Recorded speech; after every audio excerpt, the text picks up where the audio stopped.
नमस्कार, स्वागत है आपका वी टाइम न्यूज पर और आपके साथ मैं हूं पहली चौहान। बढ़ते हैं खबरों की ओर। जंगीपुर के पुलिस अधीक्षक आनंद राय ने औपचारिक रूप से जंगीपुर में डीआईबी कार्यालय का उद्घाटन किया।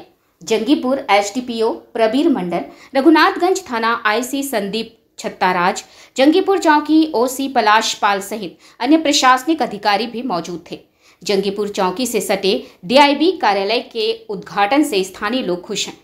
जंगीपुर जिले के पुलिस अधीक्षक आनंद रॉय ने कहा कि जनता को बेहतर सेवाएं प्रदान करने के लिए जंगीपुर क्षेत्र के लोगों के लिए डीआईबी कार्यालय का उद्घाटन किया गया है। जंगीपुर चौकी के परिसर में स्थित है। जंगीपुर चौकी क्षेत्र के सभी लोगों को अब पासपोर्ट सत्यापन, पुलिस सत्यापन आदि जैसी सेवाएं प्रदान की जाएंगी। জঙ্গিপুরের অফিস আজকে ইনাগুরেট করা হলো, ছিল না, আমরা নতুন এটা বানানো হলো আজকে। এটা চালু জঙ্গিপুর পুলিশ জেলায় মানে রঘুনাথগঞ্জ থেকে কতগুলো ওপেন করা হলো? এখনো অবধি আমাদের 3টে বাকি আছে, তার মানে হচ্ছে 4টে ওপেন হয়ে গেল আর 3টে বাকি আছে, 7টা হবে।